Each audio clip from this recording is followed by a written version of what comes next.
Let us turn our attention to a place that evokes an astonishing blend of beauty, absurdity, and endurance.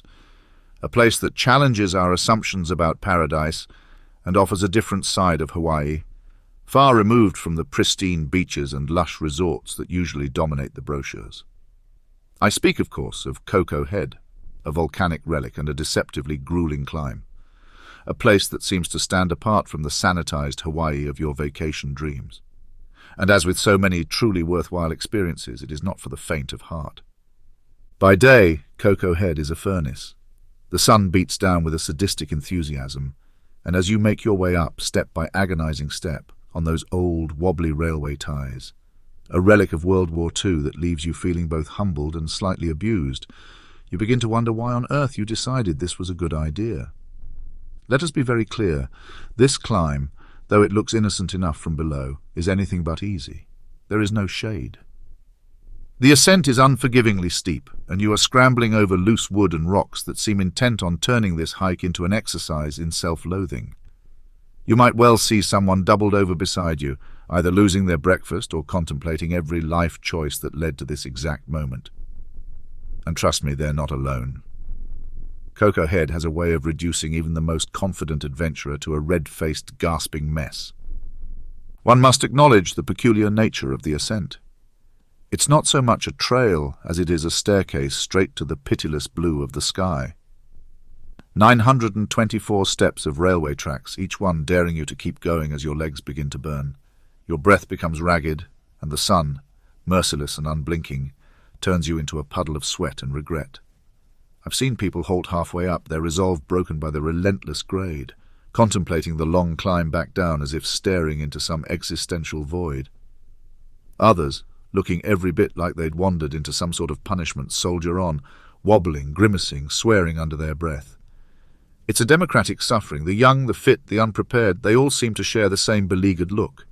And yet, there is something about it, something unyielding in the human spirit that finds a reason to keep stepping forward, because reaching the summit, battered as you are, feels like a private triumph. But let me not romanticize it entirely, for there are tragic stories here too. Koko Head has claimed lives. People have fallen, misjudged their stamina, or pushed themselves too far under that searing sun. And for some, the effort to reach the top has ended in dire consequence.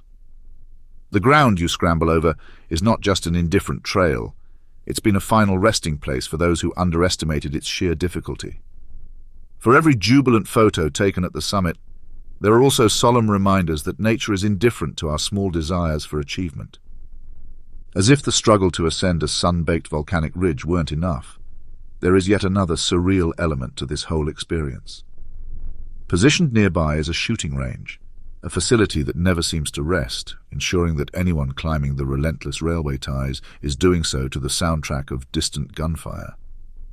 It lends a peculiar air to the whole endeavor, something almost cinematic. Imagine, if you will, climbing under that brutal sun, your muscles quivering, while the crack, crack, crack of gunshots resounds across the valley. It transforms this climb into something distinctly reminiscent of a war zone, a scene ripped straight from Iwo Jima, where every breath, every step forward feels defiant in the face of an invisible but omnipresent enemy. It is a bizarre juxtaposition. The sweat-soaked, stumbling mass of humanity scaling a ridge, while in the distance the gunfire snaps like some ambient reminder that this is not just about fitness or the perfect Instagram shot. It is, quite literally, a trial of endurance amidst the echoes of violence. The combination of heat, exhaustion, and those relentless rifle reports makes you feel as if you are storming some forsaken hill under the illusion of enemy fire. It is a heady mix of adventure and almost farcical danger, wrapped up in a setting that is too absurd to invent. And yet, by night, Koko Head transforms. For those lucky enough to live nearby, those observant enough to notice, the mountain is a dark silhouette against an even darker sky. And the climbers become something else entirely. A quiet procession of lights, a wavering, glimmering line moving slowly upward, headlamps bobbing in the dark. The lights seem disembodied, floating upward in single file. What was during the day an agonizing, sweaty ordeal becomes something mysterious and almost reverent. There's no gunfire, no blinding sun, just the coolness of the night, the darkness of the trail, and the lights that represent the stubborn human will to climb and to conquer, even if it's just a hill covered in old railway ties. The difference is almost beyond words. In the day, Koko Head is an inferno, a gauntlet of sweat, cramping calves, and ill-advised challenges, but at night it becomes sublime, an ascent under the stars, illuminated only by the determination of those who carry their own lights. It becomes less about the pain and more about the connection, a line of people, each climbing for reasons of their own, connected by nothing more than a shared goal and the quiet camaraderie that comes from struggling upward together, even if silently. There is something about Koko Head that strips us down to our barest selves, that challenges not only our physical endurance but our sense of why we do these things in the first place. It is brutal, it is rewarding, it is strange, and at times it is grim. But if you reach the summit, there is a moment, a fleeting but profound moment, when all of it seems to make sense.